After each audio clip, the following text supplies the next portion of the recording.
Hello, hello, hello. Welcome to your reading. Thank you so much for your patience. Readings these days, I've been more busy, and it really has taken around a month. It used to be way less, but things change, and it's very, very late right now. I'm staying up. I really wanted to get this done for you tonight. I could be sleeping, but I'm not tired. Fuck that shit. I'm not tired. Um, I'm not tired. I'm good. I would never do. I might look tired, but I'm not. I just wrote like 3 back-to-back articles that took like an hour and 2 hours. But yeah, so let's get to it. That was actually like a good. My brain's like, I don't know. I feel like you might think that might like make me like cognitively tired, but that actually like was like a nice warm up, like when it comes to astrology. So, alrighty. So I've removed your last name, your confidentiality. So we just have Brad L. And let's take a look. So this is the chart. Let's turn on my timer now, or also because I don't want to go wild like I have been. And I'm just going to look at one quick thing really quickly. Okay, that looks good. Yeah, okay. Everything's looking normal here. I was just checking on one thing about your reading, just to make sure that you didn't. Wait, no, that's the wrong one. I just need to search your name just to make sure you didn't like have any like special notes requirements. But while I'm typing your name in my email, here we are. Okay, yeah.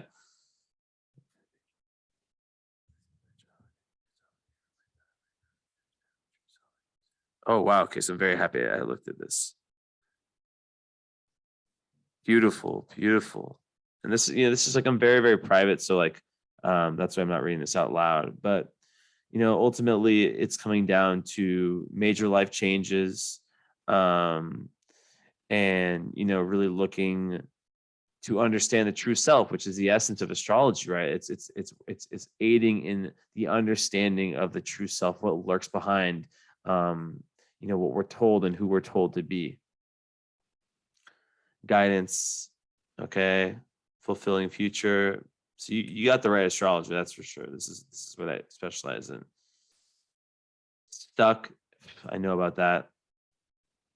Yeah. So first of all, Brad, I just want to say, for whatever purpose, that what you're experiencing, when you speak about this stuckness and not knowing what next step to take with personal life, career.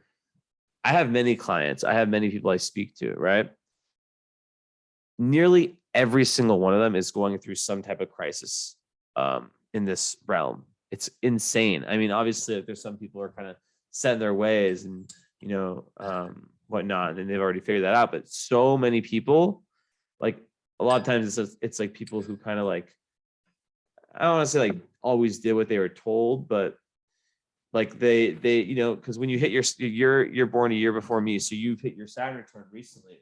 And in ancient times, I'm talking like, when astrology was the rule of the land, it was only our Saturn return where we actually, like around 29 and a half, 30, like the age that you basically you are, that we actually like were adults and we actually could like make these decisions and really decide what we want to do for ourselves. So it's very, very normal around the Saturn return, also around like 42, which is like when all the midlife crisis transits hit, 38 to 42, I think is what it is, to have this like real sense of like, I need to change something. But also this is really like related to the energy of the now. Like everyone is feeling this, especially with this eclipse coming up, which is actually falling in your 10th house, very close to your part of fortune, which mean you have the same part of fortune, maybe I think 1 or 2 degrees off. So, yeah. So this is like definitely like you're really like kind of trying to figure out like what you're valuing right now. And also, I just want to say that this reading is the birth chart reading. I advise my clients after the birth chart reading to get a current astrology reading. It's completely different. It's a live reading, unlike this one, where this is like the book of your life. You get done once. This is like the natal energies. The current astrology, it's, we're face to face. We're talking. It's talking about the current chapter, and it's a completely different part of astrology. It's predictive astrology. So that, I highly recommend, especially with what you said in the message. So, okay, let's talk big picture stuff. So, Sagittarius sun, you've come in this life, the moon in Aries at 0 degrees. 0 degree Aries moon is very powerful. It's a critical degree. It's an Aries point. And basically what that is that, you have there's some very new energy. It's the first sign. So on an emotional level, you've really karmically turned the page, and moved into a new start. And 0 degree Aries moon can be a little bit impulsive. I mean, all Aries moon is very impulsive, and there's a real need for independence.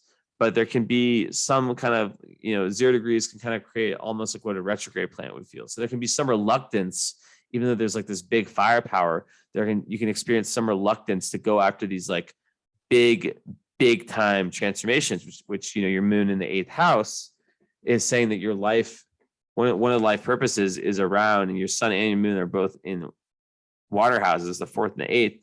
So there's a huge impetus around fire, which is the action, the spark, the boom, I'm doing this, and water, which is getting in depth, getting deeper in with your emotions, right? Really, really going deep and experiencing emotions. So feeling, essentially, right? So, with the Aries moon, I need to pull this up.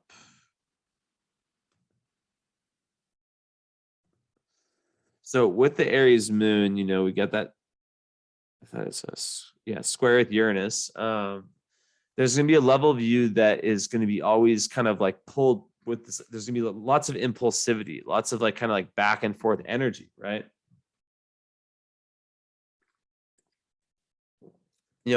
Moon square Uranus is very difficult. And let me show my face now. I'll go back and forth between the chart, my face. So moon in Uranus, where'd it go? Is difficult, moon square Uranus, because Uranus is the rebellious one, right? So the moon is the emotions. It's our internal environment. So imagine your own, imagine there's a cabin that represents the internal you. And Uranus really likes to shake things up. It doesn't let you be comfortable.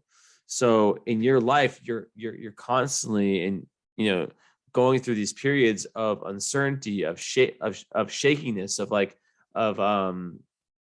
maybe feeling unsettled emotionally, something needs to change. And it all has to do with liberation, right? It all has to do with liberation.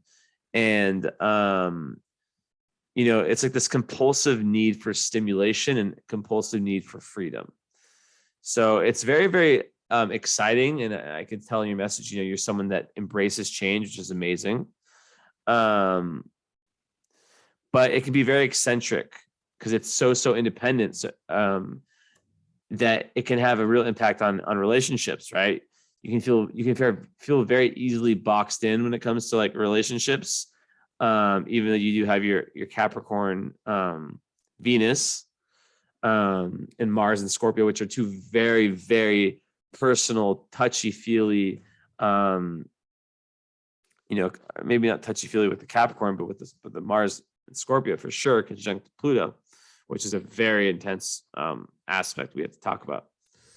But basically, at a certain level, you feel sometimes like the grass is greener on the other side. And there can be this subconscious, this tendency to be drawn subconsciously to anything that's new and shiny, and very emotionally compulsive. So like I said, it can be difficult. You can want to move to different cities or countries, stuff like that, right? Especially as a Sagittarius, which, you know, is the sign that rules traveling in different cultures. So some people might see you as like reckless, rebellious, disruptive because of this aspect and the fact that you're, you know, Aries moon. Aries moon is a spiritual warrior, right? It's so tough. It's so strong-headed. And I believe that karmically, you know, you have a South Node in Leo in the 12th house, which is very familiar. I have South Node in Leo too. And in essence, you know, there's lots of been there, done that around being the man, right? Around, you know, in some instances, being the man, but also kind of back and forth between that and like kind of like royalty, but also being your worst enemy, right? Being overly potentially not cocky, but like that's a potential of a 12th house Leo South Node, right? In past lives of like, and I'm looking, I see Saturn in the 5th house, which I literally in my head before I saw it, I said, I wonder, I asked myself the question, I wonder if he has Saturn in the 5th house. You do. So in this lifetime, you know, you're used to being the star, being the one that shines. In this lifetime, it's being asked of you to not shine, but to take a step back and to really allow other people to, you know, to embrace the other people's creativity, to allow them to be the stars, right? I was just writing about Saturn in the 5th house and how it can kind of create, and you have a lot in your 5th house. So this is, you know, not the whole energy. You also have Venus there. So this kind of pushes that away a little bit. But in essence, you know, it can be difficult for like finding the inner child, right? For finding the inner child and for having fun, like in creativity. There can be like this wall that comes up. I'll give you an example because I know someone that has this who's very, very talented musician naturally, but they feel like whenever like they can do like these like freestyle raps and like they're so good they can literally like be a professional, like they're on that level, but they experience it as this wall that comes up and kind of blocks them at certain times, and it's only like when they're really like not sober, you know, like drunk or whatever, that they can really tap into this. And they always like refer to it as like this, like it's almost like this big door that comes up and blocks, you know, the energy. So that's kind of the Saturn 5th house. It's like lots of karmic lessons around self-expression. But now that you've passed your Saturn return, and I was just learning about this in my Babylonian astrology class, that people that have this typically go through really difficult, trying times early in life. And then things get a lot easier around after the Saturn return. And there's like, it's very, very good for success, and, you know, very, very good for converting, because it's all in Capricorn, for converting your passions, the things that you love, into actual work and things that can make money. So, you know, with the moon square Uranus also, you know, we're also dealing with an energy that it's just so changeable. So I always talk about relationships when I do this, which, one second.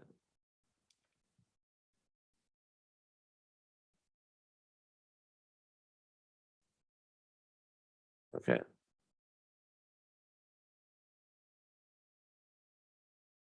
Gotcha. Okay. I just need to reread one little aspect of your message.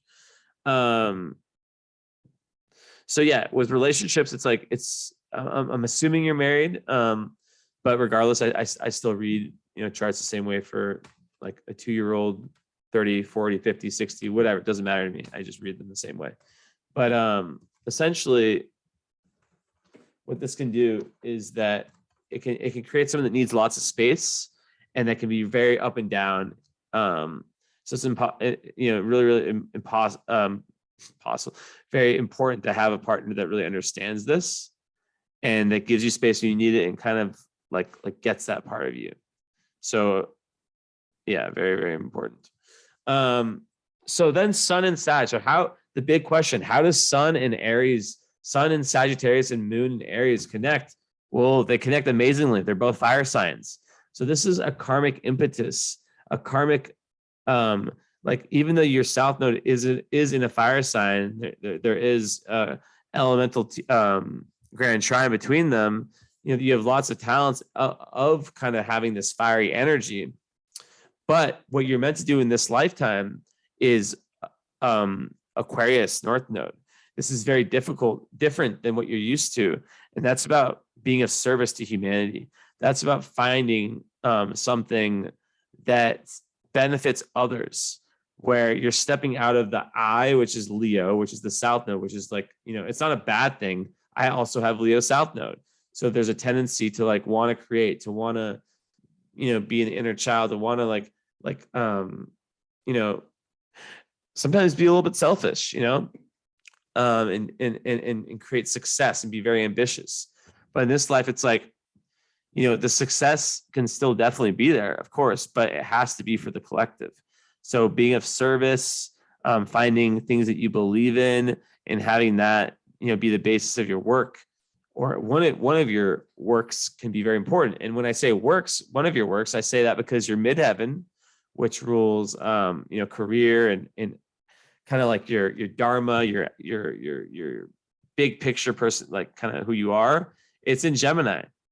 And that represents someone who can definitely have two careers, who can definitely, have their passion and the moneymaker, and then slowly in time, make the passion turn into the moneymaker, right?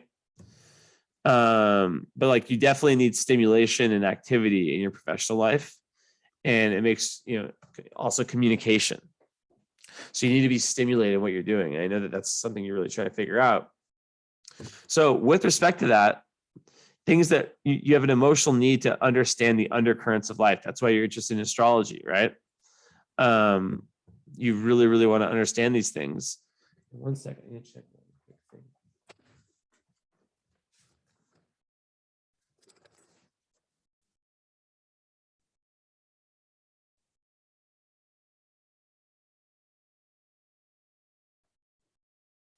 Wow. So you actually have, I just learned about this today.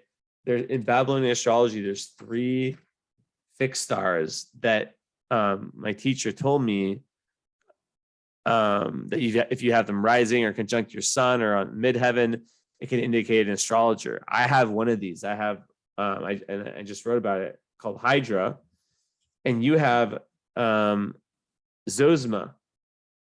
Zosma. I don't even know if there's any information on the internet about it, but don't worry about it. So, you actually might be someone, because Virgo, you have Zosma rising, who can be an astrologer or be very interested in astrology. You're quite literally drawn to it. It is a 1 degree away from it, but like still, it's prominent. It is 11 degrees Zosma, and yours is 10 degrees, but still, it's close enough. So that's very interesting that I learned about that, and then I waited to do your reading until tonight. Divine timing. So with that said, the fire parts of you are going in one direction. The South Node, there's been there, done that around all things fire. But then the North Node in Aquarius in the 6th house, that is energy of like, first of all, it's like about balance, right? And do I see any earth in your chart? I do. So it's about like balance, finding a routine that really works for you, whether it's like with your health, your diet, different, just all that Virgo stuff, right? Or how you organize your life, right? If it's your spiritual life, how, you implement like the meditation, working out, prayer. I guess working out's not really spiritual, but to me it is. And all those things. But ultimately, it's about moving away from the I and moving to the we. So, in Asian cultures, it's very collectivist. They tend to see things from the lens of we. So it's not, and I know that sounds difficult because we, as a fire, sign, there is a lot of individuality, right? It's not saying push that away. That's not what I'm getting. What I'm getting is using these powers that you've acquired from past lives, right, in order to take a new direction which is going the route of being of service somehow.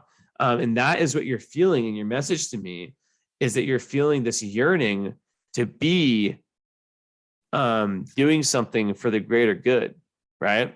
And of course, with your Aries moon, you're really wanting to experience new adventures. You are a adventurer, my friend Brad.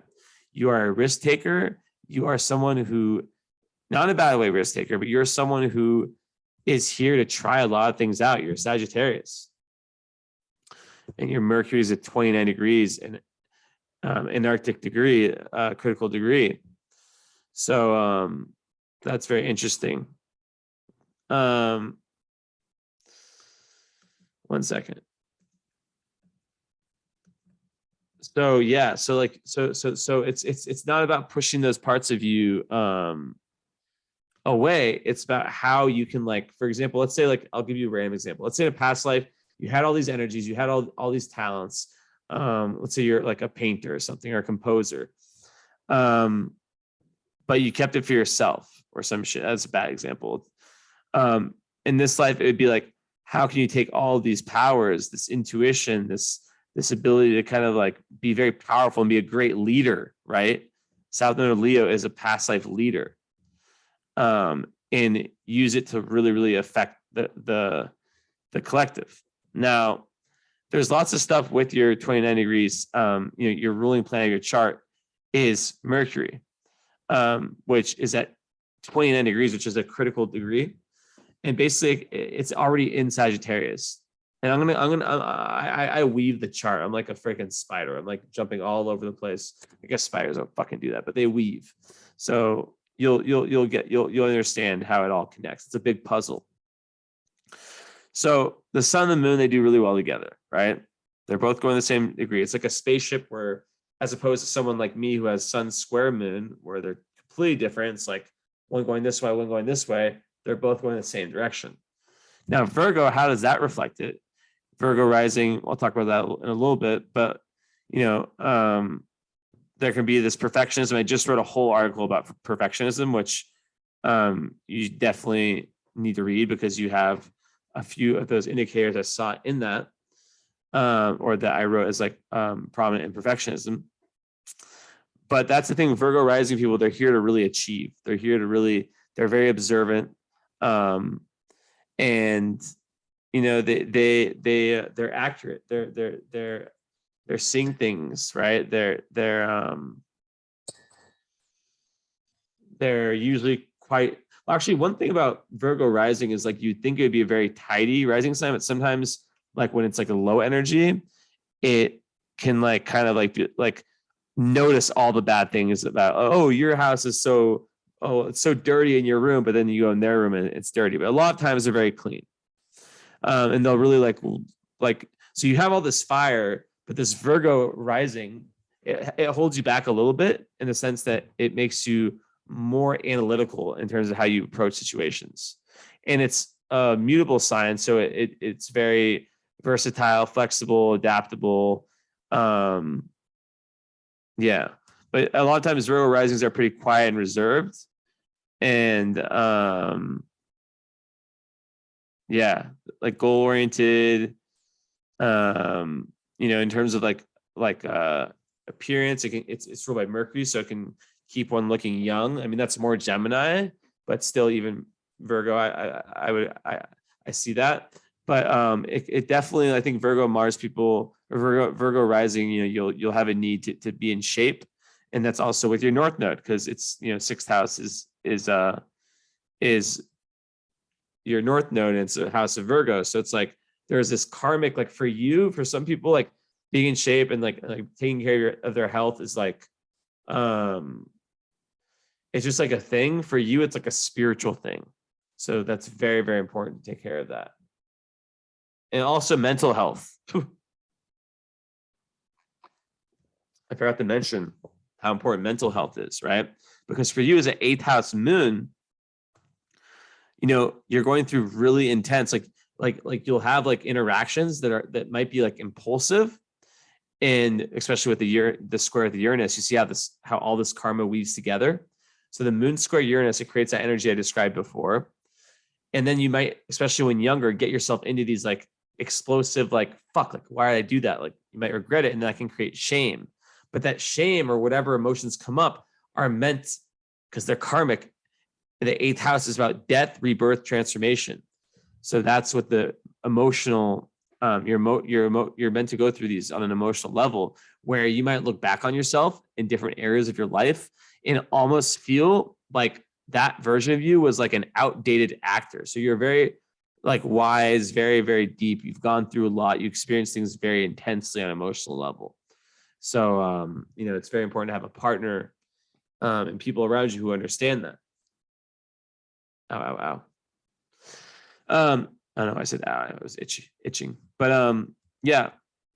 So me and you, our north nodes are only 3 degrees apart. So we have pretty similar quests. And mine, I used to think was in the sixth house, like in the old house system I use, but so I know all about it. And this is very, very common with clients who come to me who have like similarities in their chart. And your moon is very close to my sun, 2 degrees away. And mine's 28 Pisces. So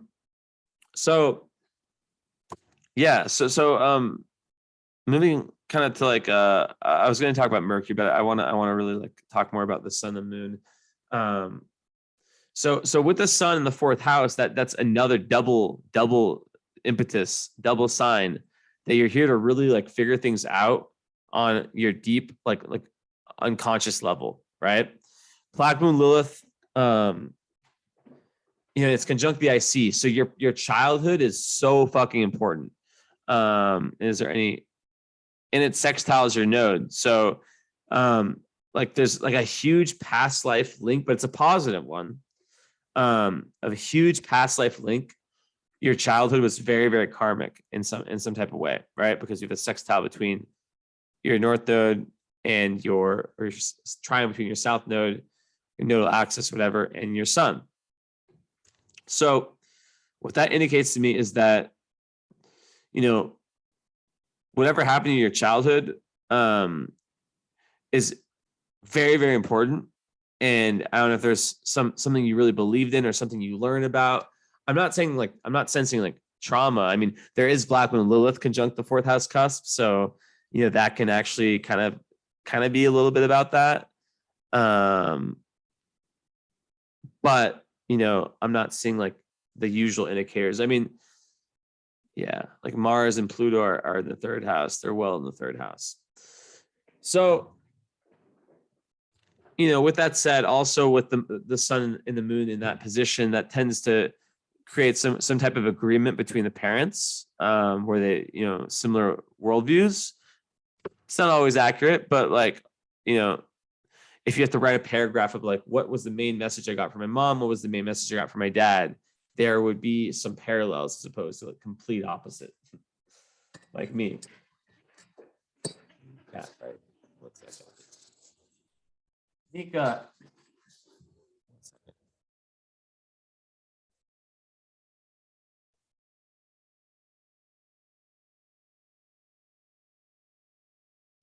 It's the small, like my really small cat, just like being a freaking Aries Mars boss over my big cat. So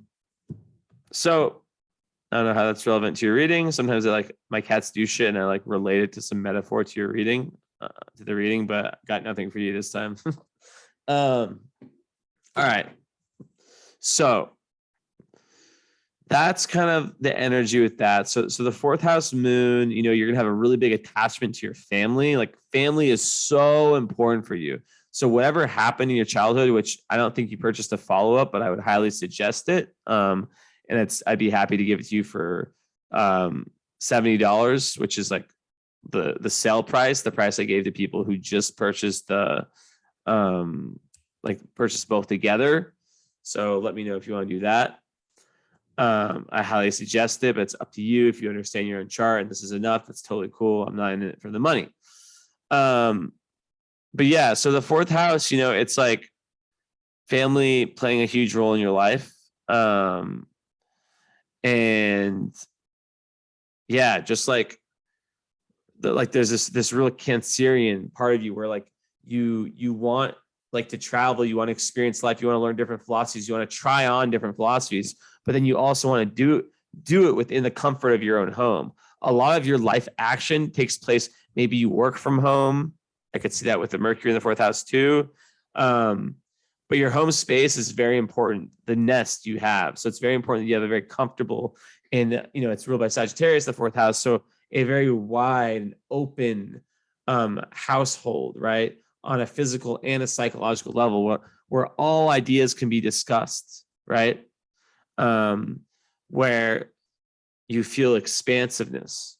And also I do composite readings, like relationship readings. So if you are married and are interested, that's just another. I always kind of throw in all the services I do, because some people think I only do the natal chart, but I do like pretty much everything when it comes to astrology. So just putting that out there. And also, while I'm at it, you are a Sagittarius, and I do Astro-Cartography too, which is the astrology of how different geographic locations around the globe affect us positively and negatively. And I break down every part. And I just said that because you have the Sagittarius energy, which is all about traveling. So yes, moving on. Yeah, so you can also, there can be this this connection to your ancestors, to your roots, like a desire to really get in touch with like the past, the bloodline, right? So that's very important. So here's another aspect of your chart, right?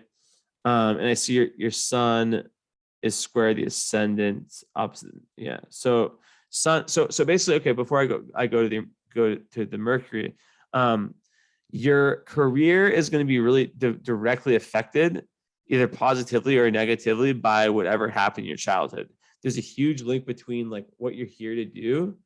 And I imagine that you probably grew up in an environment where there was a lot of that kind of expansiveness and ability to be free and discuss philosophies and different subjects you're interested in with your family. So but there's also the Black Moon Lilith, but that's a little bit different. So let's talk about all the Sagittarius energy, because it's well spread out. So okay, but like what I was saying is that so there's a huge effect, but the square between Virgo rising and blah blah blah blah blah sun in Sagittarius is showing that there's a big difference, and then also it's a quincunx by element. Basically, like this fire side of you, like the way you look, your ascendant's like the way you look, the way you act, the vehicle through which you navigate life. So you appear way more Virgo than you really are, right? It's more of like kind of how you navigate things. But like in terms of your like instincts, your moon, your emotional needs and makes you happy, and your sun sign, the core identity, sense of self, all that, like mission, like it's very, very fiery. So there can be some issues where like, moon, sun square ascendant, where people might not, like they might expect you to be one way, and then you're completely a different way. They might expect you, like you might be like more quiet, right? You might be the kind of person that's like more quiet and observant, but once people get to know you, we all know about fucking Sagittarius and how much they can talk sometimes. Speaking of talking, so your Mercury is conjunct Uranus, so it's not unaspected. But it's at the Antarctic. Did I never say that word correctly? It's at the it's at a very fated degree. It's at the 29 degrees. So it's the last degree of the Sag. So Mercury is how you think and how you talk. So in this incarnation, you are completing some important phase in regards to that planet and bringing a conclusion to it. While in contrast with your moon in Aries, that emotional nature, there's like this new beginning. And it's this new intense beginning. It's pushing you into this like death, rebirth, transformation. So it's very interesting how that relates. But yeah, so like when it comes to communication, you might be completing some really important way of thinking, way of speaking. In a Sag Mercury is someone that does not, they let loose with how they talk, right? They're not afraid to say, they can be boisterous, they can be loud, they're very, very opinionated because they spend so much time, especially as a Sag Sun, gaining their philosophies, gaining their knowledge, gaining their wisdom, like what you're doing now. I'm sure you have tons of different avenues for which you accumulate different wisdom, because your goal with the Sagittarius is to find truth. You're looking for universal truth. And one of the best ways to do that is through your North Node, Aquarius, being of service, stepping out of the self. But anyways, so yeah, it's about like, like with Mercury here, it can indicate that you've reached a maturation stage in terms of your way of thinking, or also your skill in terms of communication. And also you can be faced with tons of challenges that can transcend this really well, perfectly acquired style, right? So it's something you've mastered really well. It's a very wise energy. So you have this ability to really speak well for yourself, but then you get challenged by different energies. So it's like a very natural energy for you to like speak your truth and to kind of be out there like that, right? So so in the fourth house, that would indicate like that the home environment is one where you want to be able to work and exchange philosophies and learn a lot. And you can't be like in a living space where you feel held back, where you feel like you can't, like, for example, like speaking out loud, or like there has to be this freedom. Not that everyone speaks out loud. I do. It's weird. Actually, it's not weird. I don't do that much, but you get what I'm saying.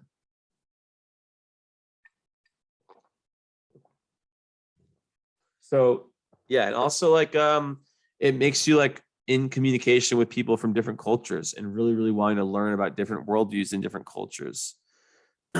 So that's very interesting. And it's in a beautiful sextile to your North Node and trine to your South Node, which, wait, actually, I'm tripping. I read that wrong. It's not. It's 11 degrees away. So it's kind of right outside the range. The sun is what is aspecting it. But really, back to the sun really quickly in the North Node, that to me is saying that, so freedom is super important for you, right? But it's saying that the highest energy of Sagittarius is in essence like how you can get to your like the mountain, like the metaphoric mountain never climbed in past lives, which is the Mercury, right? Or the North Node, excuse me, not the Mercury. So that's that. So Mercury Sag, seeking knowledge to expand your worldview, born philosopher, like you're a very big picture thinker. And you can be a very good debater too. And you're super, super like all about freedom of speech and stuff like that. Now, Black Moon Lilith is present here in this house, in this sign. So Black Moon Lilith is not a planet. It's kind of like, think of it like this. It's like if you let yourself go in the most negative way, when we have our bad days and we slip into our kind of bads, like mine's in Scorpio. So when I'm in my lower self, I become very Scorpio, very vengeful, very, very, very psychological. Like I'm not like in a really mean way, but like, let's say I get disrespected, like in a subtle way, I might just be like, okay, I'm just going to ignore this person for 2 weeks. Something like that, subtle, right? So for you in Sagittarius, there can be lots here. So for one of them, it can be a tendency to throw yourself into new ventures and to take like too many risks without thinking, like leaping before you look where there's a safe place to land.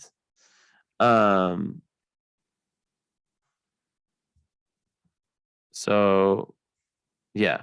Besides that, so it's all about like developing self-restraint in terms of your actions and your communications. Super important. Because like it can be like reckless in your pursuit of your goals. And Also, like, I think of it as just being like overly like one of the shadows of Sagittarius is when you are pushing your views onto other people.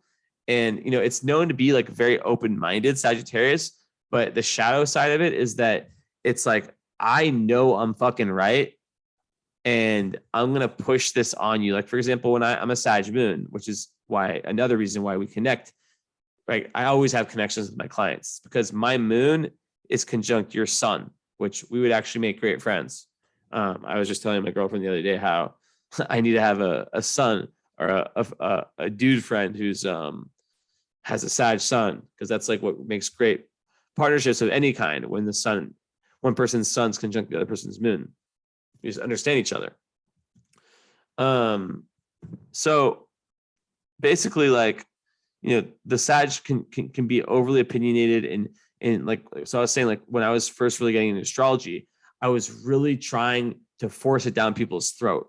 And I realized that was wrong because everyone comes to truth, their own version of truth at their own time.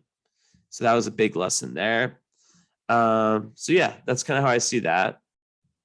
And the opposite is just the which is super linked to your karma, is how you can go in this world, be the gypsy that turns into the philosopher, that turns into the teacher, and then use that, through all your adventures, all the things you learn through that strong Mercury to help illuminate the world, especially as a man living in America. There's not, I'm half American. I don't live in America, but like, there's not many people. I mean, I've never seen a photo of you. I know nothing about you, but I imagine you being masculine, with the fire signs and the Capricorn. And what I'm saying is that there's not enough men who speak out for these types of topics. And that can be something very, very brave. And that would be very, very linked to your North Node, Aquarius, and sixth house, to step out of the comfort zone, and to do things that are a little bit eccentric, a little bit different, that shake the boat a little bit, ruffle the feathers, being there for the collective. And the highest energy, so that sextile of Sag and North Node is saying that the highest energy of Sag, which is exactly what I just said, is leading you to your highest destiny, your highest growth.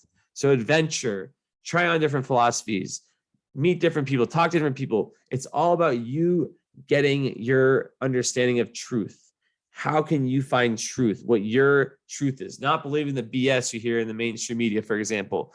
And finding that truth takes, jack of all trades, but you're trying to be, a lot of times, like, it's like taking Gemini is the journalist, right? It's the opposite side of Sag.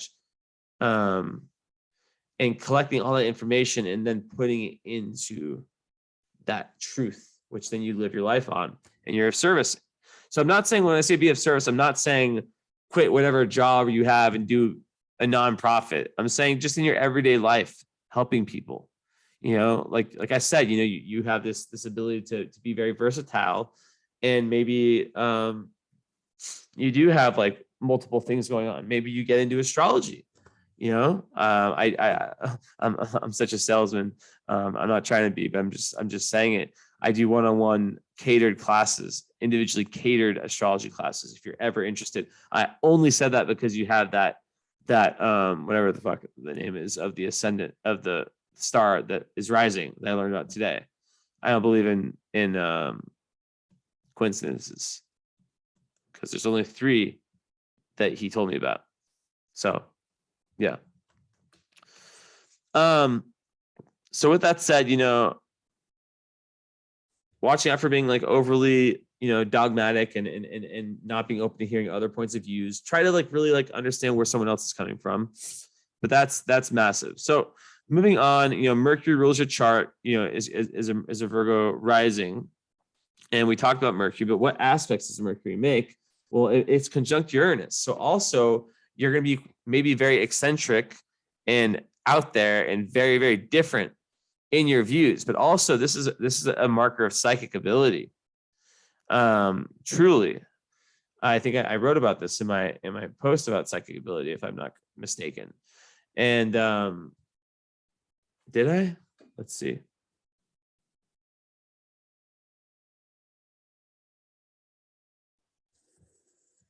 Okay, where is it? I need to turn the brightness down. My eyes are getting kind of like, yeah, there you go. That's the stuff. Okay. Okay, let's find this post.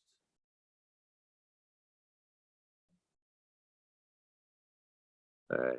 And also, do you have any missing elements? You've got water, fire, no air. No air, no air, no air. So we have to talk about that. I just was like going through and I was like, oh. So yeah, when you miss air, I can just read off this. You know, air is about intellectual security, social connections, and ideas. Creating them through social structures, maintaining them through social responsibility, and adapting them through gathering incoming information. Wait, maybe I didn't. Okay, yeah. Let's see. Do you lack? So, okay, do you lack air in your chart? Well, that doesn't mean that you're a dummy. Quite the contrary, because air is all about seeing other perspectives, right? And putting yourself in other people's shoes, and it's like very intellectual. Quite the contrary, actually. You may think best on your feet, fire, which is what you have, right? When you connect, yeah, blah, blah, blah, blah. So you invite air people, which is Gemini, Libra, Aquarius, into your life to help you learn how to work through your potential intellectual insecurity and to help you learn, but I don't sense you have that at all. To help you learn that none of us is a know-it-all. When lacking air, it's hard to see yourself with any objectivity, which can totally go back to what I was saying with the Sagittarius. You're apathetic, bored. You don't see a point to what you're doing. Breath work, that was a little bit that's not related to your chart. What I just said because you're Sagittarius and all the other things. Breath work is an amazing activity for people who lack air. Breathing exercises or running / hiking in the forest or doing anything outside that literally gets more oxygen into the lungs is great.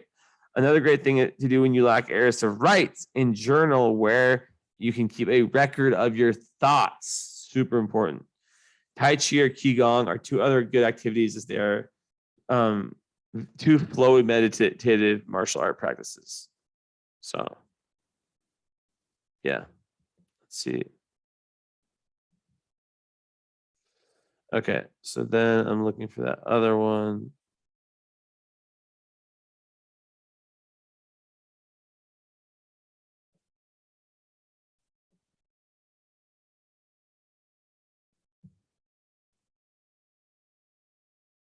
Yeah, so about your moon having 0 degrees, I said 0 degrees of any sign is considered a critical degree due to the karmic nature being at the beginning of the sign. It is said that whatever planet is at 0 degrees will be in early stages of learning lessons related to that point. And then conversely, like if a planet is at 29 degrees, which your Mercury is, it symbolizes karmic completion related to that planet or point's energy. It's possible that if a person has a birth chart with many planets or angles at that in anaretic degree, he or she is a very old soul. There may be a sense of urgency or need to finish up something related to that planet or points, whatever. Okay, if I can't find this.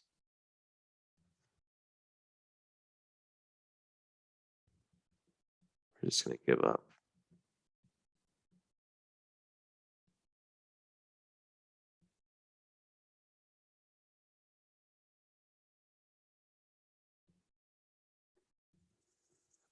Is this?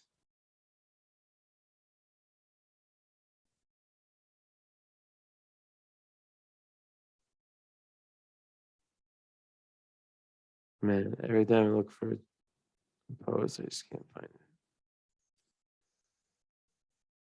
Whatever. Maybe I'll have an intuition of where it is, or maybe I archived it. Okay, whatever. Anyway, so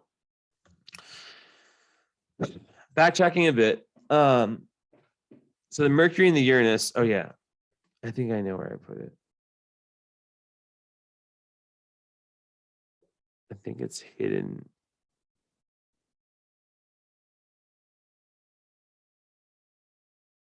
Yeah, here it is. Okay.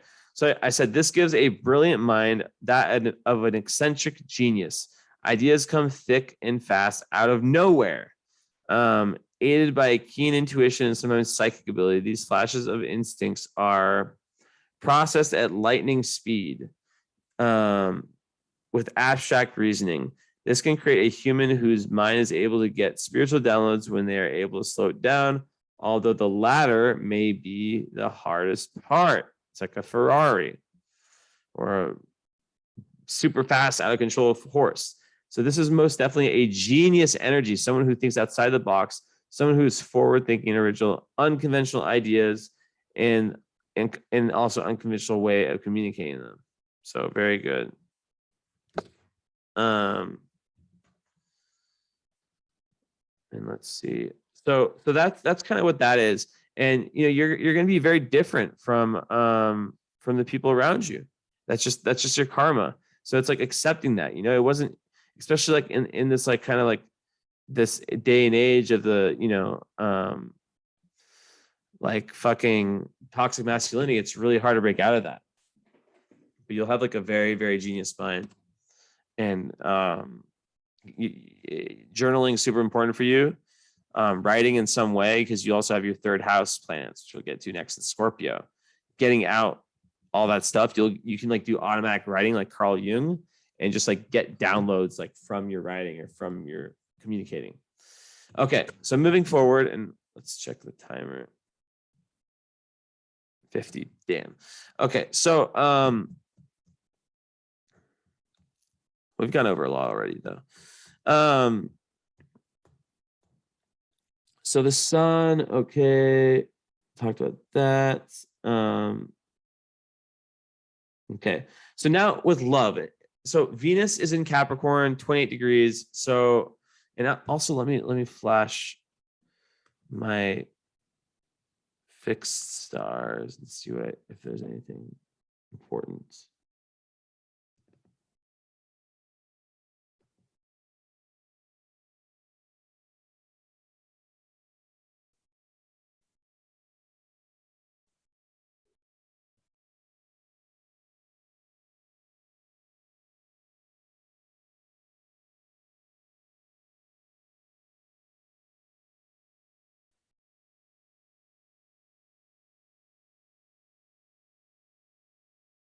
Just looking for conjunctions of your personal planets with fixed stars.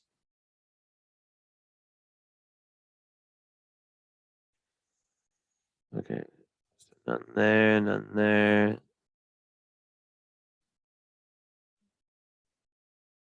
None there.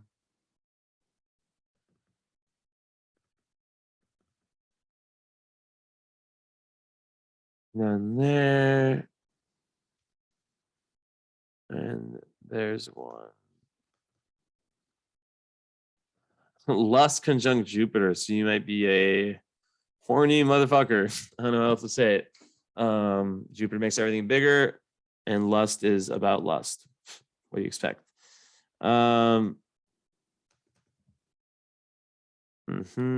Okay. Yeah.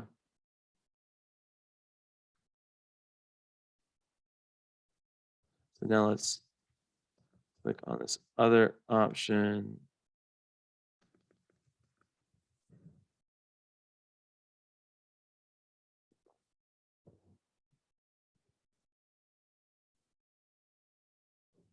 I can't see this.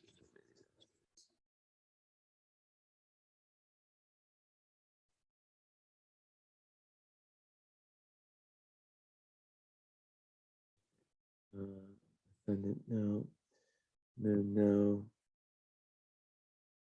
Mercury, I see something. Can't fucking click on A42. I don't know what Participone is.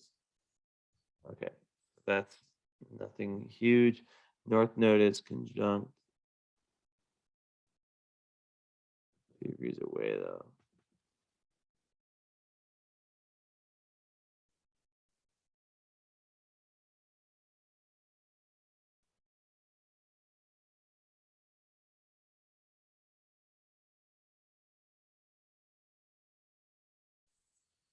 Huh. So there could be some like nobility too.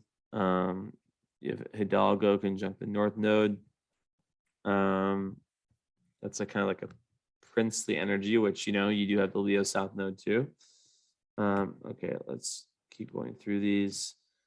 Okay, I'm looking for something. I feel like I'm gonna find it. 24.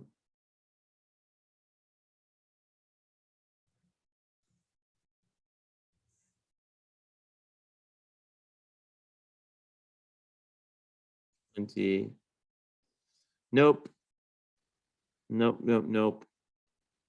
Okay. Well, okay. Regardless, Venus in Capricorn can be a little bit difficult. Um, it's in the 5th house though, so that will kind of push away some of that Saturn like reluctance to express yourself.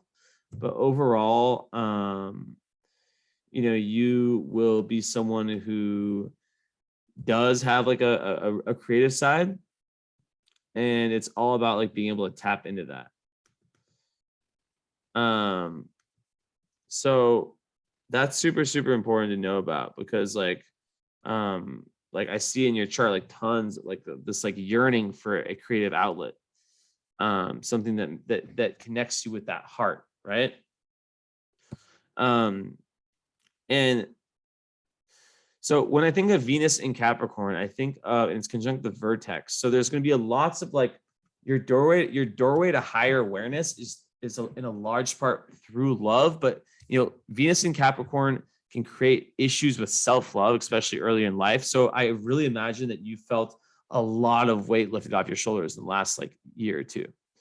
But like Venus in Capricorn can make someone kind of shy in relationships. They might not have their best relationships until like around after the Saturn return 29, 30. There can be like lots of like setbacks in them. Also and it completely reflects like the self-love, right? Because Venus is how you love yourself, and then it's externalized. So maybe there's not like forming close relationships early in life. But like overall, it's really good for having like super long-term committed relationships. And it makes Venus is also how you spend. So that makes one quite, even though you're Sag, which can be like, known for like kind of taking risks and spendthrift, and your moon is in Aries square Uranus, but this will make one typically more conservative with money. And the 5th house, like it's just about expressing yourself with creativity and fun. Also, it's really, really good totem for children. And yeah, you might really, really want to like find some artistic, something artistic to express yourself with.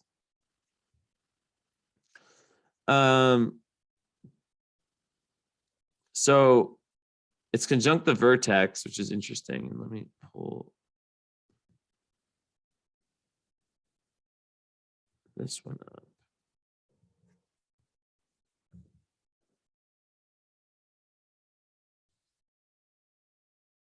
Who the fuck is that?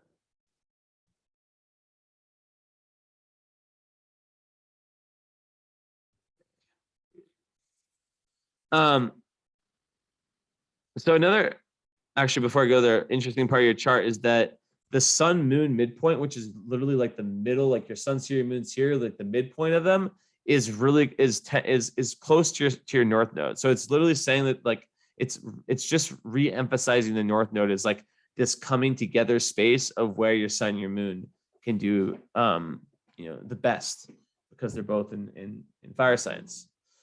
Let me boil this water. I hope this makes sense. I think it's have this built-in thing where you can't hear. 1 second, turn my full noise cancellation to 10.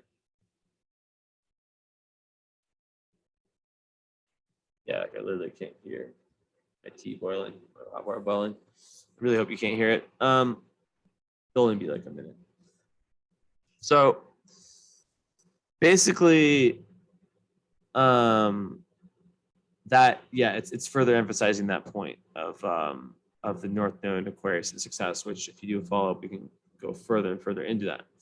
So getting more to the point. So when we talk about your Mars, it's conjunct Pluto. This is a insane like thing that we have to really, really talk about.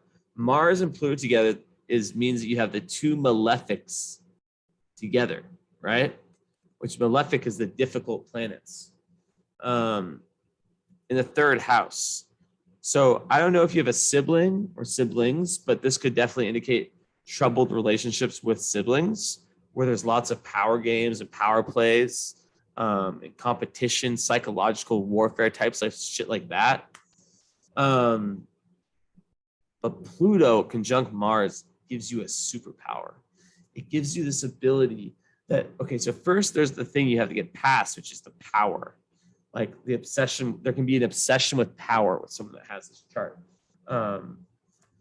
But you know, Mars and Scorpio it gives you an intuitive superpower already, right?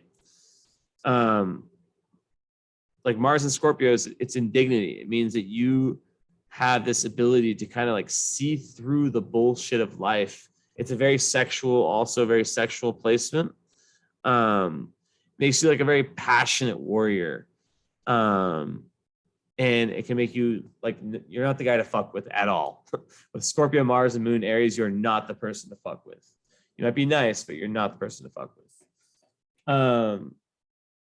So yeah, Mars and Scorpio, it just kind of channels more of this energy into that death, rebirth, transformation. That whole thing I was talking about with your moon sign, which is a huge part of this lifetime for you, right? But I want to, just talking about the fact that it's conjunct Pluto, that can be like volcanic. Didn't I just talk about that in like my volcanic post? I know that one was really recent. I love actually seeing my own, like reading my own posts because I spend so much time on them. Where are you? Where are you? I called it like volcanic, right? Blah blah blah blah blah. Wait, where the fuck is it? This is weird. Oh, disappeared. Okay, yeah. So explosive and volcanic. So I talked about Mars and Pluto, more of like the square, but I said this is the ultimate explosive and volcanic astrological placement. Essentially, this creates a strong desire to assert. So this is like it can create a strong desire to assert dominance and achieve a position of power in life. It can also be very positive, but the person can sometimes be aggressive and hard to deal with. And these are people who need. And then I skipped it. I missed the page, and I commented that I fucking didn't have the page. Wait, where'd it go? These are people who need to work out and sweat. They have so much energy, sexual energy, and are very ambitious. But if their ambitions are blocked, watch out, stay out of the way. Temper tantrums are common. Also, there can be like sexual violence, that kind of thing can be implicated in these two. Not obviously all the time, but it's just a potential. And you have a conjunction, so I would not think that. I would think that this is more of a superpower in terms of like researching and stuff, right? So like that was more for the square and the opposition. You have the conjunction. So to have the conjunction of Pluto and Mars, it's of course it's like a area of life that you have to watch out for, but also it's an area of life where you have a superpower. So in Scorpio, you have this ability to probe deep, to like become like very obsessed with whatever it is you're interested in and just go in so deep on that, right? So you can have like this extreme focus on what you really want to do. So when you put your mind to something, it's just like game over, right? Trying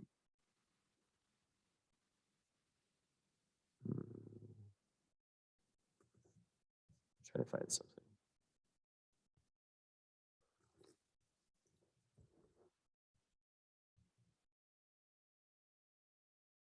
Be right back.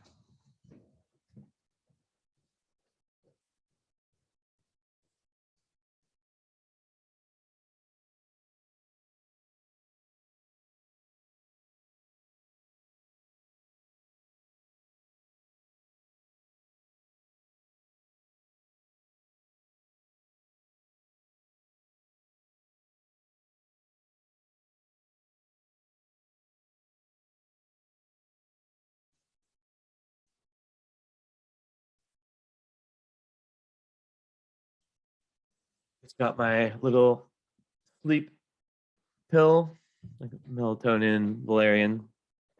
I will sleep right after this. But yeah, so just like super goal oriented. It can make personal relationships volatile. It's all about learning to harness this really intense energy, which you have on many fronts, physically, psychologically. Like you are someone psychologically who can really Scorpio and Mars people, they can like psychologically just like win battles. Like they know exactly what to say to like really hurt someone, and they're very like able to kind of see through the bullshit of life. So they're often truth seekers. Like they're hard to trick, and they're good at tricking too, and very very secretive people too, which is like kind of interesting because like Sagittarius is like very out there, so it's kind of like a kind of balance, and then your Virgo part of you is less less out there too. So maybe there is kind of like two different parts. So yeah, it creates lots of charisma, like kind of aura. And yeah, it's just like ethics and good morals is super important. Because you are gonna make it. And in terms of relationships, it's all about like harnessing that energy and transforming it into something that helps heal others, which is like linked to your North Node, right? And it can be very, very like you have the ability to like rapidly evolve through like selfless action. So like whatever you do for the collective that's selfless, that's from the heart, can be amazing for your evolution. And yeah, like you can still, and this is like a really big part, is like you can still be really, really ambitious and aim for the top while being selfless. And the aspect does actually support like tons of success and prominence. But it's all about not trampling over other people to get to where you want to get. And it can, yeah, like I said, like on a dark end, it can create like a very dark and sinister side that can even be violent, like warrior energy, right? So with that, maybe that's something that got you in trouble earlier in your life because of that Venus square Uranus. You catch my drift, how it's all connected, that impulsive energy. In this placement with Moon Aries usually have a temper. So yeah, Mars ruled Moon, and then Mars is in dignity. So it's super strong Mars energy in your chart, which makes you very assertive and a great leader. But yeah, I'm very curious about the siblings. Also with Pluto there, it's about like how in this lifetime you're really meant to go out and get the information. It makes you a truth seeker. I said that before. Like you are a truth seeker. You are someone who in past lives has learned not to rely on the mainstream media or like what you're told, and you really want evidence. You really want to go out and find things out for yourself. And that goes totally with the Sagittarius Sun and Mercury. So that's kind of what I see there. Mars is, besides, it's square the nodes. Interesting. Square the nodes conjunct Pluto. So what this makes me think is the square the nodes has to do with skip step in past lives.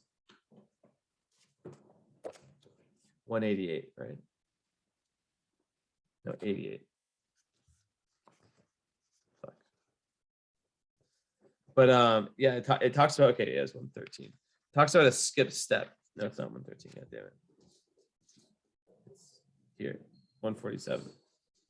So just before I even read this, I would say that Mars squaring your nodes with Pluto squaring your nodes. I also have Pluto square the nodes, and that has to do with past life trauma.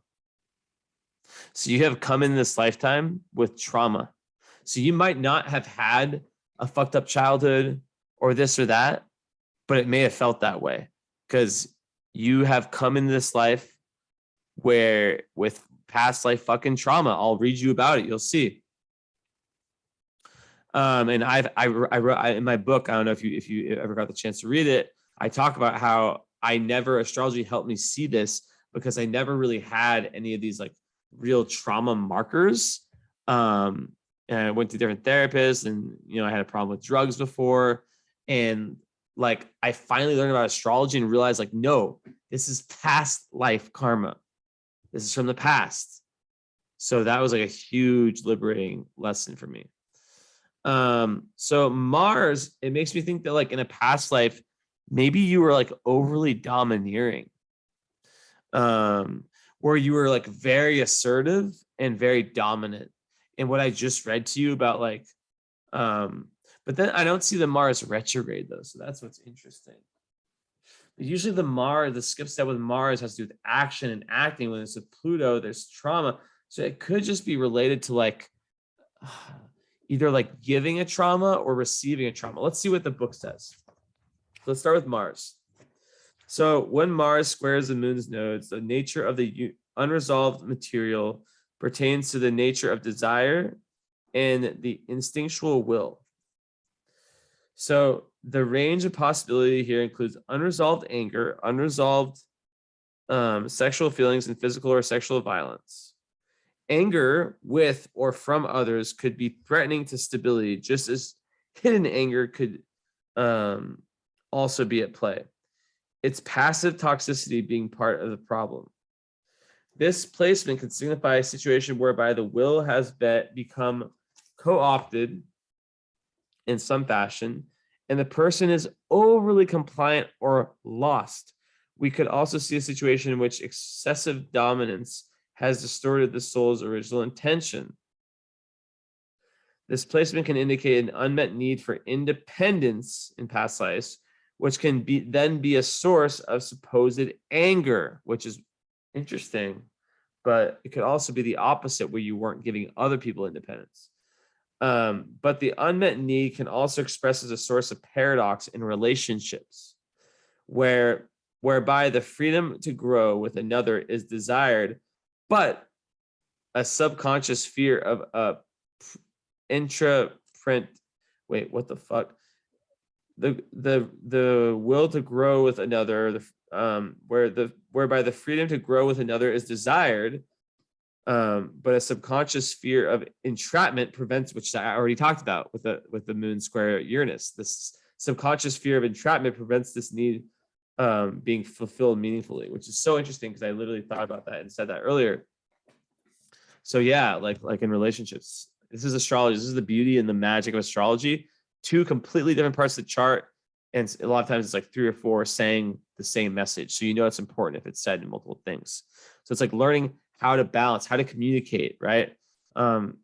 Like if you ever do like anything like counseling or sessions with me, like that's something we talk about. You have to remind me of like communication strategies around boundaries and around getting expressing these two different sides, these two different parts, but whatever. So a little more green tea. I just got brain dead for a sec. So yeah, so the Mars and Scorpio, it's just so dynamic. It's so dynamic, and I think I've said enough about that. But like, yeah, you're really meant to kind of go out in the world and make a huge impact on your immediate surroundings.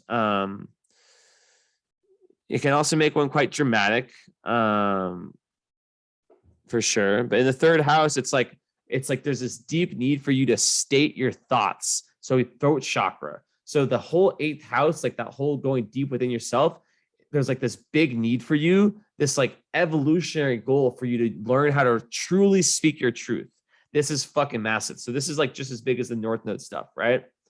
So like, it's like, how can you go deep within yourself, get past conditioning, and then and what's not really you, and speak your truth, whether it's like publicly to other people around you, and it's a truth that penetrates, right? So maybe it's like some type of like, I don't know, social media thing, or who knows, but not, or maybe it's just like private journaling, because Scorpio is very private, but something about research, about, this or that.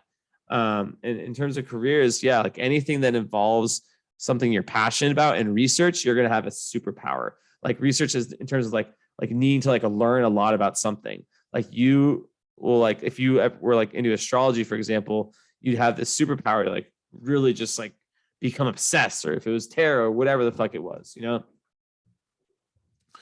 So moving on, Mars is, yeah, so we have that. Okay, we have everything checked out. Okay, so yeah, like with love, you know, Juno is in Scorpio, so that kind of is saying like that, you know, in love with Mars there too, you need to have a partner who can understand your changeable moods, and your ideal partner is someone who is very loyal, who's very emotionally like within themselves, and who also is going through their own kind of like transformations. So it doesn't mean that they have to be a Scorpio, but you know, also like really wanting a very intense and sexual relationship. Maybe sexual taboos can play their way in. And really wanting a partner's full attention. And usually like with Scorpio Mars, it's a high level of sensuality. It's very, very high sex drive, the Scorpio Mars, especially conjunct Pluto. That could be like borderline sex addiction. But I don't really necessarily see it that way, because you have Saturn in the fifth house, which actually will inhibit that, because fifth house is also sex. So Juno third house, it's like you're really looking for communication and commitment to strong communication within your relationships, and sharing ideas, and help, like having like very, very like, yeah, like that intellectual connection, which, you know, obviously the Sagittarius side needs. And then, you know, with the moon sign in love, it's like someone who's like, yeah, like willing to, like, who's adventurous, but at the same time, what I've noticed when someone has like a lot of fire, a lot of water or something, a lot of times they are attracted to like an element that they don't have. So maybe it's someone that has air, right? Libra, Gemini, Aquarius. You know, you never know. The only way to really know is to either learn it or to get a reading about compatibility. So, but yeah, like one thing I love about Mars and Scorpio is that they're like spiritual warriors. Like they go after what's true and what's real, and they have this ability to just see through bullshit. I love it. And they can be a little bit cynical, but they understand the worst that people are capable of. So like they don't buy bullshit, because they like know, like they're very aware of like the worst in themselves. So they are aware that evil exists in the world and so forth. And it can make them kind of like, which my next thing is Jupiter, which I'm going to talk about, which is kind of contradicting this, but like difficult to get close to and very wary. With that said, Sagittarius is social as fuck. And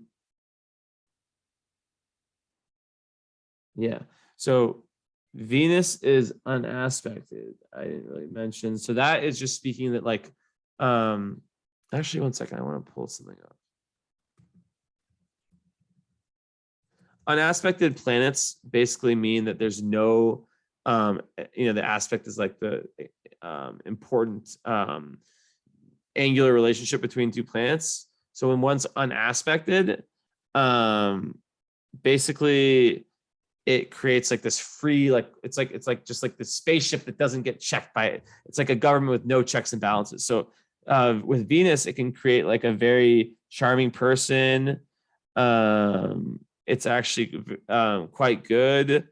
Someone who usually maybe like popular, like especially like the you know, when it comes to like the opposite sex or same sex, whatever it is.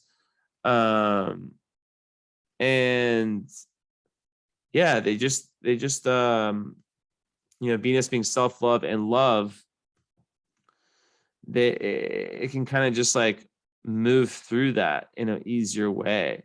So like it really intensifies emotions and social needs, by kind of like magnifying like the emotional and social needs represented by your Capricorn Venus, right? So it magnifies that, which like, you know, that would mean that you'd value commitment in relationships, you'd value that in general. So yeah, like It emphasizes the material aspect of Venus, perhaps generating more interest in becoming financially successful or secure. So that's another huge thing. It's very good for that. But in general, there's like this emphasis on being attractive, flirtatious, charming, or understanding in order to be liked and appreciated. So interesting stuff. So yeah, moving on, Jupiter in 11th house, we talked about a lot of these outer planets. So like, that's just the ultimate popularity. It's very, very strong. It's a great totem. It's, it's in Cancer. So it's in a very strong position, exalted in Cancer. Basically like it gives you like a strong urge to look after your loved ones. It's another thing like for potential psychic powers. And it's in 11th house, really, really like great for friend groups. Like your friend groups like become your family. You become almost like more close to your friends sometimes and your family. But although you do have a 4th house sun, so that kind of pushes some of that away. But let's say you can be very close to both. So goals and visions can be really important in your search for meaning, like higher goals. And you have an ability to really inspire large groups of people and heal through these groups. So you have Chiron there too. And there's like this ever widening circle of friends, right? That's the Jupiter. Like you can move from, like, I know someone that has this, that like they've moved to like several different places in their life and they always just get lucky because Jupiter's luck when it comes to friends. Also, it's very, very good for wealth to have that there, to have like your goals met in life.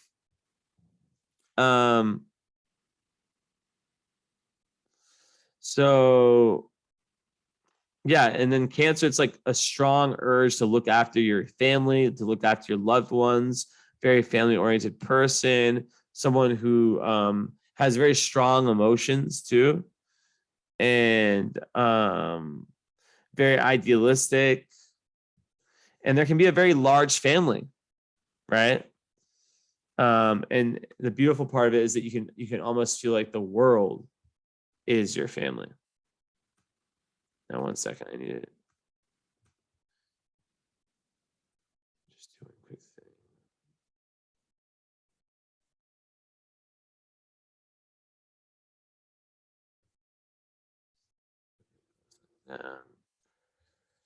So yeah, and I want to go into my notes and speak a little bit further if I have Jupiter. Oh, I don't have Jupiter in the signs, do I?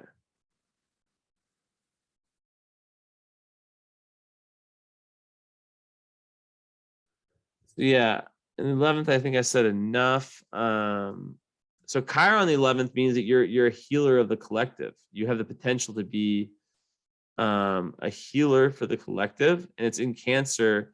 So basically how those two connect together is that you, and I have this also, we have the exact same thing, is that you're meant to really like learn how, like, let's say like you're healing someone in some type of way. Let's say like you're like an astrologer, therapist, psychotherapist, or whatever the fuck, like you find a career that really meets your meaning, which I highly suggest a follow-up session to really go into that. I'm not gonna say that again, don't worry. But what's important here is that you are so into understanding like the depths. And I think that will really like should factor into, like, you'll feel really alive when you're exploring something that's like more metaphysical, more emotional, more psychological. So like you have the chart of like a psychologist for sure. Which I get a lot of people that are like that, believe it or not. And through that study of psychology, potentially you learn a lot about yourself.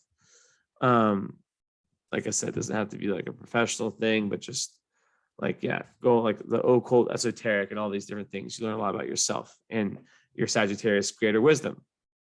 And then you're giving back, your North Node in Aquarius, which is the purpose of this. You're giving back to humanity. So yeah, so 1 second. Where about that? Okay. Perfect. So with Chiron there, it's being able to like have someone who's like suffering, they're going through such tough times, they're like really, really not having a good time in their life, to be able to sit with them and not have that energy affect you. That's what it is. And like being able to like be in groups and like and you know, you might have like wounded people within your friend groups. You might be involved in a group of people, of teachers, healers, which by the way, Brad, I want to message me privately. I want to invite you to a very private group that I have that I don't speak about. It's by private invite only, and I only invite people who, you know, I deem either through talking to them or through their charts would be great members of it. So message me about that and remind me if I don't say something. Message me on Instagram at Jesse Innocent Astro. I'm not sure if you found me on. Yeah, you did find me on Instagram. Okay.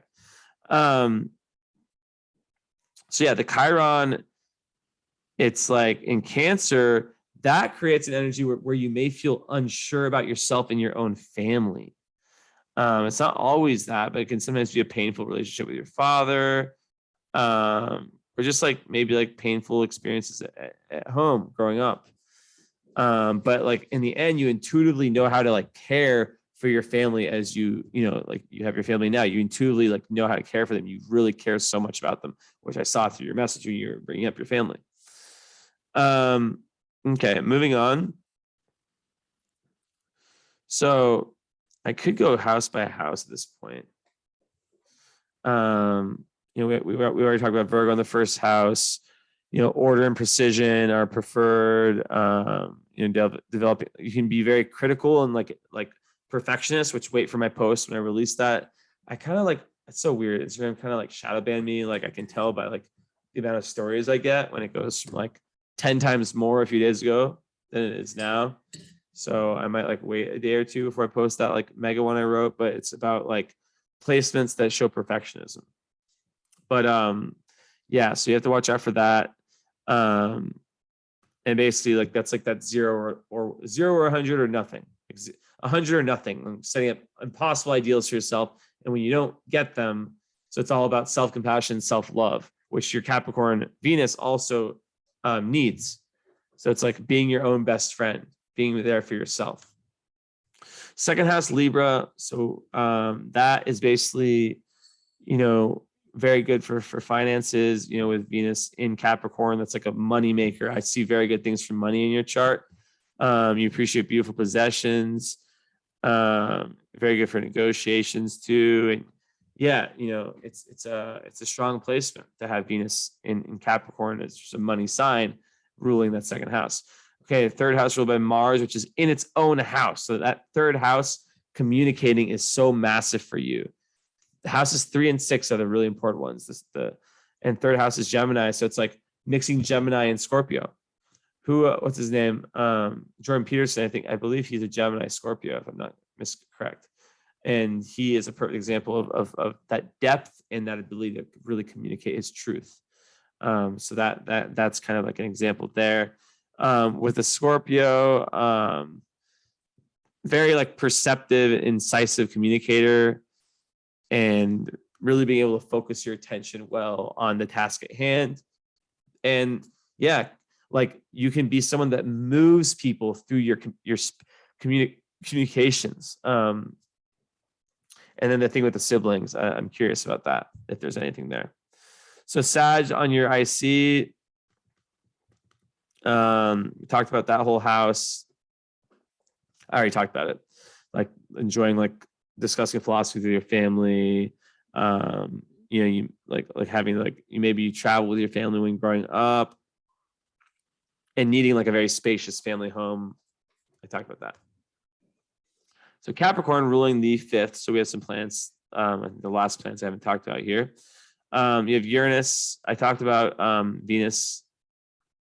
Vertex, you know, that's like in there too. So the vertex isn't a planet, but it's very important. It's kind of like how you come out and you're like second ascendant in love. I love accessing my posts because I read such detail. I've been writing such detailed posts. Let's find that one about vertex. I know exactly where it is.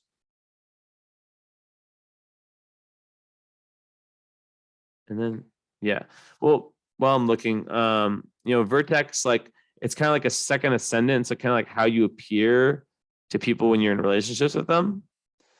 So to have it in conjunct your Venus means you appear very lovely, very attractive, energy and aura, and really able to see the love and have fun with your partner, even though it's in Capricorn. I think I just passed. But yeah, if vertex is also like, so it's like you'll appear as like in your relationships as kind of like the patriarch, is kind of the more dominant one, the leader, basically. I also have the same vertex as you.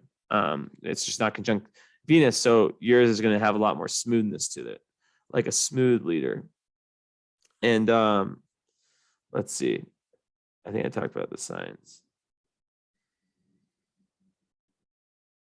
So yeah, it's not always active in your life.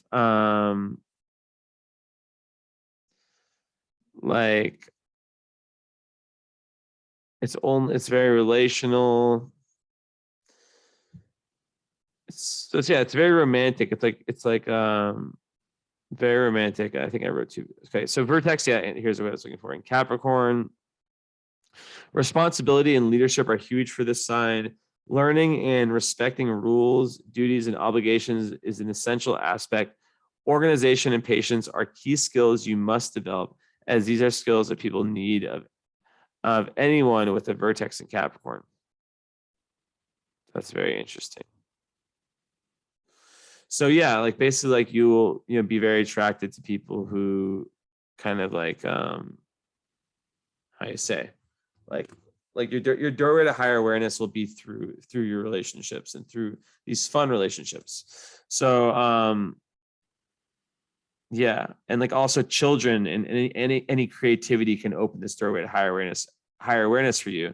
And then the anti-vertex, which would be at 27, Cancer, in the 11th house, would say that in times of stress, like you'll have friends and groups that you're like really destined to be a part of. So maybe my group is one that you're destined to be a part of. Who knows? And you're kind of how you are with these people can test your ability to love altruistically and really be in line with that like North Node Capricorn. So okay, so Saturn the 5th, we talked about that. So then Uranus and Neptune kind of winding down. Neptune the 5th house, I like that placement. I think it creates a lot of creativity, strong artistic nature, like your imagination is locked in. So you have Venus and Neptune in the same house. So you really should be creating something. Like you can create through your intuition. And yeah, so it's just like, it's like you have like the drawing part, like let's say like you're a painter. Neptune is like the imagination that comes to you. And I'm gonna take my sleeping pill now. And Venus is like the actual ability to do the art. So very cool.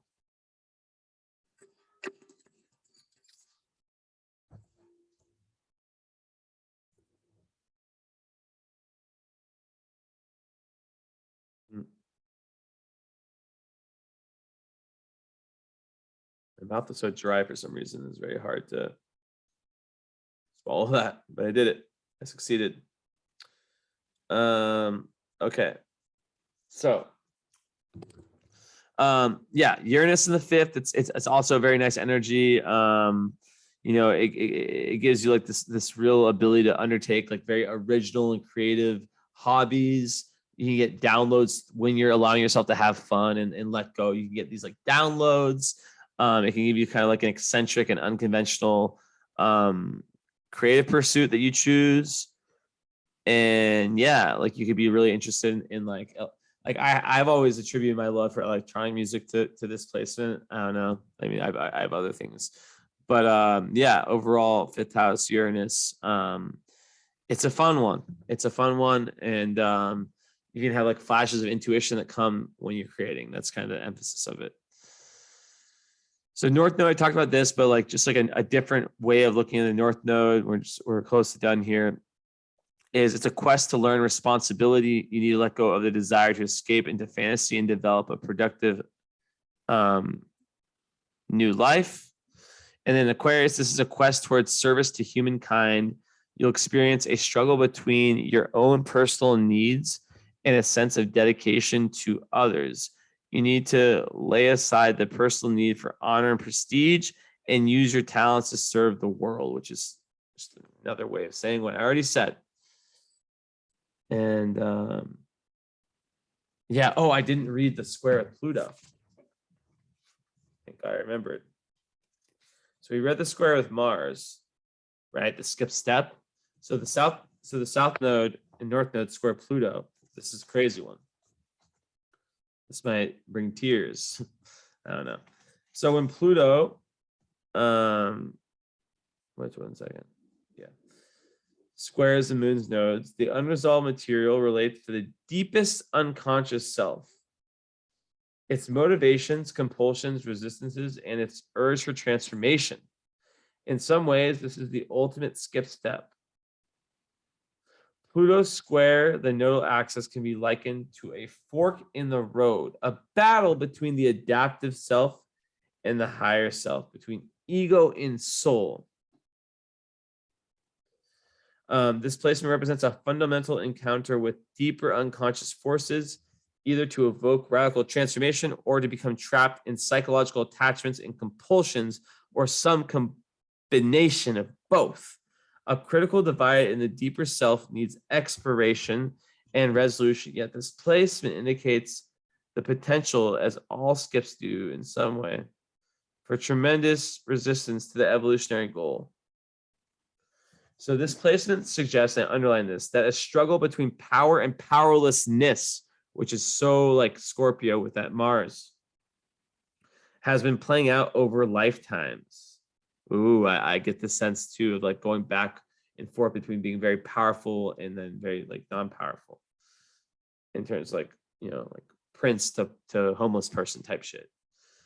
So there exists a need to identify limitations in order to transform them, as well as a need to form powerful relationships with other people, objects, or teachings that are symbolic of the intended transformation, if it's astrology or whatever it is, right? In the self. In this way, the self may learn by example via osmosis, absorbing the energy of others or of otherness. So the skipped past life step may indicate a variety of power dynamics ranging from pronounced psychological disturbance to issues regarding the appropriate use of power and an inquiry into its source and origin. My eyes are kind of getting tired now, but it's fine. Still mentally totally good. Just my eyes are annoying.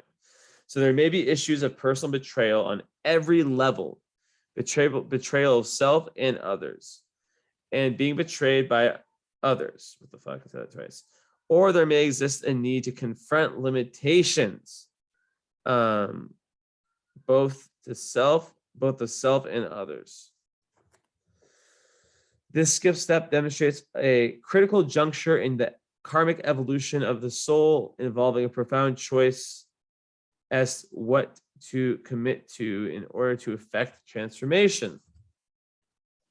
Furthermore, it implies the necessary commitment that has been intermittent or lacking in the past, emphasizing a need to honor the commitments made now in order to resolve the prior inconsistency. So that one's huge. You could like go back and listen to that one over and over because that one's important as fuck. So we see what that's saying. So, okay. Next house is, Aquarius ruling your sixth with your north node in there. So obviously sixth house is health, in daily life and stuff like that. So this is going to make you have like a kind of like eccentric, very like kind of your sun square Uranus or moon square Uranus, like eccentric, non-abiding by the rules of society approach to daily life and your routine. But at the same time, it's so important for you to find, okay, so I'm like this too. I have Uranus in this house. So it's very similar. So I can relate. It's like the same thing, but said in a different way. It's fucking late as fuck right now. My eyes are like very tired, but I don't give a fuck because I think best at night or early morning as it is. So this is kind of how it is. It's like figuring out whatever balance works for you, but it might be different than like the average. But it can make, daily life really unpredictable and exciting. And also with health, I'm not a health astrologer, so I won't comment, but I'll just say that Uranus, 6th house rules health, and Aquarius is very unpredictable, but it doesn't necessarily mean it's a bad thing. And with your North Node there, it's literally saying, it's very obvious. It's like you're meant to have your health be like a spiritual component of your life, like all that stuff I talked about before. Okay, so a little bit more about love is you have Pisces as your 7th house cusp. So this indicates that you're looking for spiritual, emotional, and very deep relationships, which go completely in line with the rest of your chart. You cannot do the non-profound, the non-deep. It just does not work for you. Of course, there's the idea of having like someone who's like your rock, or someone who's like, interested in the stuff you're in. They don't have to be like a spiritual guru yogi. But like, it is important, you will, through relationships, like, seek kind of otherworldliness energy, right? And you'll be a very compassionate and loving partner too.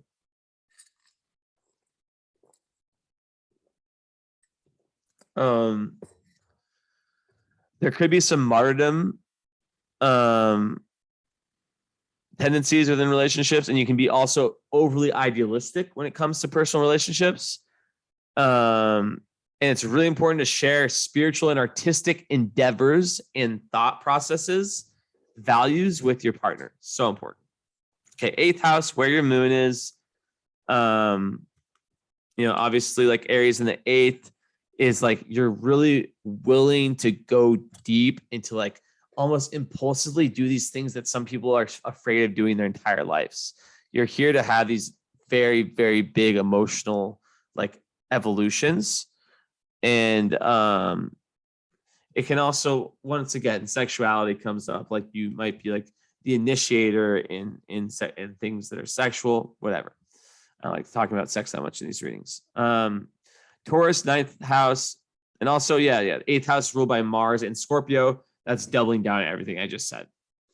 You definitely are emotionally assertive, but it is a 0-degree Aries moon. So I'm very curious to understand how that works out for you. Taurus, Venus, that's kind of just like whatever, your part of fortune's there. So you really like have this beautiful ability to kind of stabilize when you're traveling. Like a very practical traveler, like you're able to really like get the nuts and bolts when you do travel. And also as it relates to philosophies, you can also like have some kind of like academic success. And the fact that the part of fortune's there, that's kind of like your sweet spot, right? So that's basically saying that like you'll discover a lot of joy through stability, which is right. See how it's all connecting, and through grounding yourself and building firm foundations. So that's mega, mega importante. Another 2-hour reading. I can't stop with these. Also, like getting in nature is super important. So next, in the 9th house, it's kind of obvious that your greatest joy comes through exploring different philosophies and different cultures. And really like ultimately that's like the discovery of higher truth. And really being aware of the duality between worldly and spiritual realms. So midheaven, I already talked about that in Gemini. I already talked about that. I'm not going to say it again. Just like intellect, communication, being like dexterity when it comes to career. 11th house, I talked about that. So I've talked about all these. So just finishing up, we're just about done. 11th house, Cancer. Just like within groups, you're like the healer. You're like the person that's very like you can have like a motherly instinct. And you really enjoy close and caring friendships. And you like to take care of your friends. Like friends are like family. I said that before. My eyes.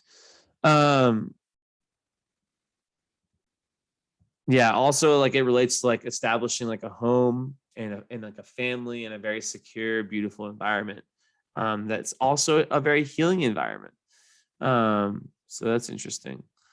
So definitely hit me up about the group.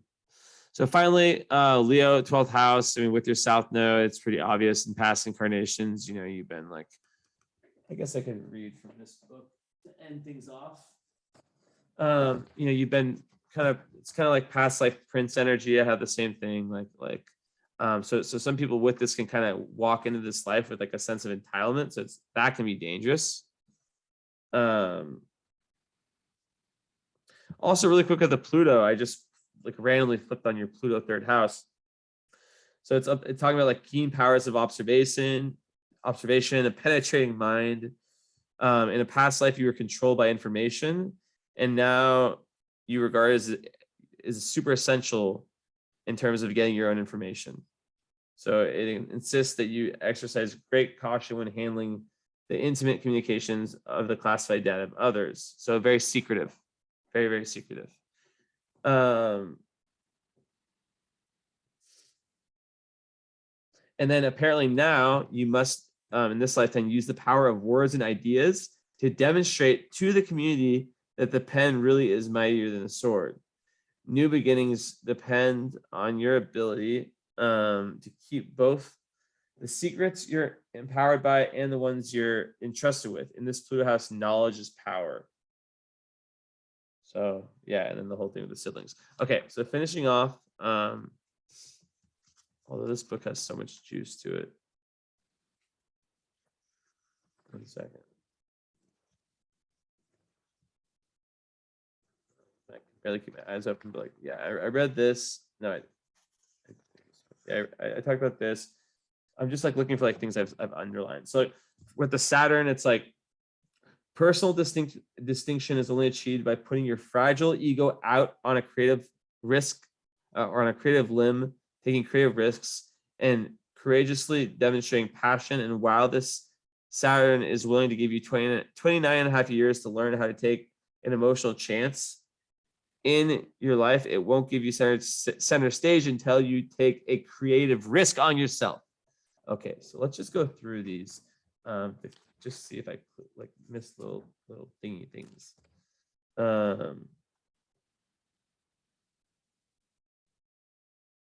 Six.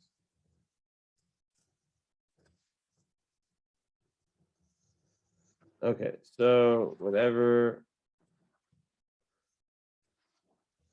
The Sun house, 4th house. Yeah. So you've agreed to apply the hard-earned expertise of your sun sign to the instinctual pursuit of domestic stability for the fundamental purpose of emotional security. In this lifetime, this means that you must now use the power of your solar degree to infuse each and every one of us with a strong sense of who we are by instilling in us a profound feeling of where we belong. And that's enough about that. I've talked about that enough.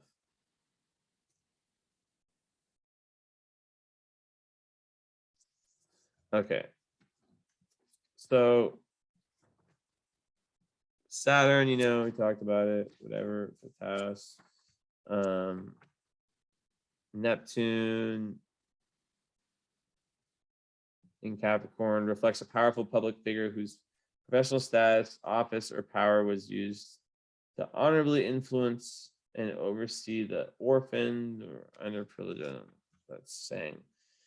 I don't really look at, you know, that much of like the sign of Neptune when I do these types of like psychological readings. It is important, but it's not my thing.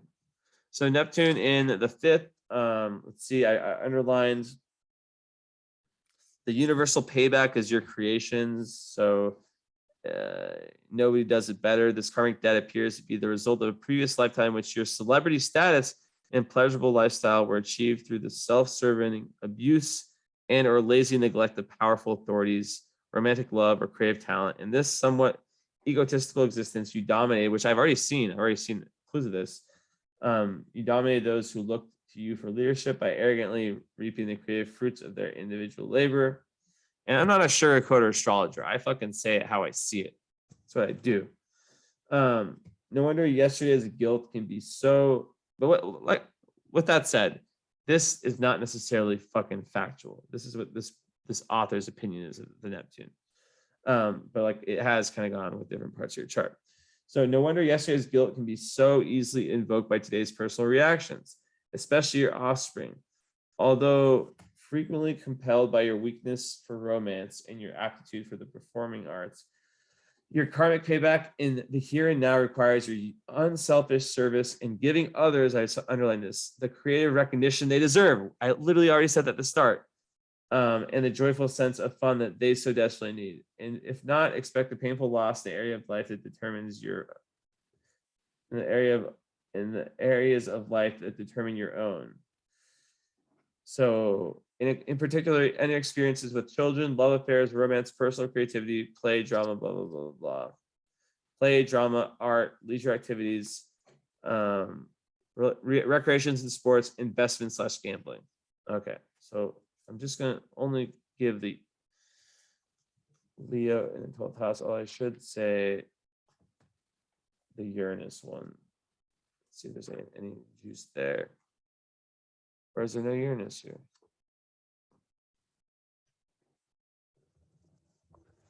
That would be weird.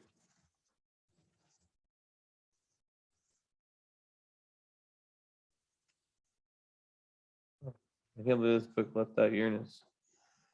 Interesting. Well, anyways, so final thing, Leo in the 12th. Your previous existence was one of personal distinction, creative brilliance, and courageous leadership. Unfortunately, this past incarnation left your self-esteem so bruised, your ego had no alternative but to bury itself here in the house of let's deal with it later. Also, the fact that square Mars, maybe you were like a really authoritative leader, and then like, or maybe like you're just someone that I don't know. It's really difficult to know exactly which one it is, whether like you were the one being dominated or whether you were the one dominating. But there's definitely a traumatic end to your life. So the house, so let's deal with it later. This explains why your ability to dominate so completely and to govern so effectively is now so well concealed. In fact, your astonishing influence and tremendous willpower are both your hidden strengths and your secret weapons, as they are never obvious until we have to deal with them. While a powerful ego and excessive pride were the cause of your past undoings, so that gives more clues. It seems that they can be just as overbearing and troublesome this time around. Oof. So your passion for love and romance is your addiction. When it lures you into those secret trysts, like shake my head to get my eyes open. When it lures you into those secret trysts and forbidden affairs, it's your dangerous weakness. You work best alone, independently, totally agree with that, or in a secluded setting. I don't agree with the secluded setting part. I mean, actually, no, I do, because that's your past tendency is to be in the 12th house is the hidden, like behind the scenes, right? Maybe like a power figure behind the scenes. You're like the deep state. So you work best alone, independently, or in a secluded setting. I'm just joking about the deep state thing. As the past has left you with an aversion to being responsible for others. Thus, you now unconsciously avoid positions of leadership, authority, and parenthood by either relying on partners for income, suppressing your creativity, I don't agree with this stuff, or attracting unhealthy romances. Three more sentences. Deeply affected by your father and any other figures of authority, your own power in this lifetime tends to involve healing, confinement, or the unconscious past. Surprisingly, you are often the power behind the throne. Not surprisingly, it's your best kept secret. Past influence and experiences include ruler, politician, royalty, leader, entertainer, artist, teacher. So yeah. And the cosmic advice: if you really want the applause, you'll have to get into the spotlight. So it's kind of interesting, different angles. So yeah, what a reading. 1 hour 53. That's like been my average lately. But I don't know. This one went really deep. I mean, I appreciate people like you who, a month's past. I'm a busy astrologer. and not one message, not one anything like that. And to anyone who might be listening to this on YouTube, watch this on YouTube, who got this far, like if you ever getting a reading from me or any other astrologer, we are artists. We're scientists and artists. You cannot rush art. I had one person recently rush me, and I still delivered a great reading, but like it fucking sucked because it's like it just was very disrespectful. And I really appreciate people who just allow that divine timing. So that's like kind of the openness of that Sagittarius energy you have, you know, and that Uranus energy, like it gives that freedom. So thank you so much, Brad. I hope to hear from you. I hope, even if you don't, you know, like some people, it has to do with finances. Some people that they, you know, this is enough for them. Totally get it. You know, regardless of whatever the case is, please do send me like a written report. I'm just joking. But yeah, I do actually appreciate when people like send me like voice messages or, you know, long written thing. Like it's a great assignment to like watch the reading, take notes. Like most people take notes and then use those notes for the follow-up, and we really cement all the information and go over anything because it's so much in your chart. But even if you don't get the follow-up, like I would love to hear back from you. You know, I always love reviews, even though I never fucking ask for them. But anything you feel called to do. Anyways, my eyes are closing. I'm going to sleep. Thank you so much, sir. And how the hell do I close this? Here we are. Okay. Thank you. Hope you enjoyed. Hope this taught you some stuff. My eyes are so red. Okay. I'm going to bed. Bye-bye.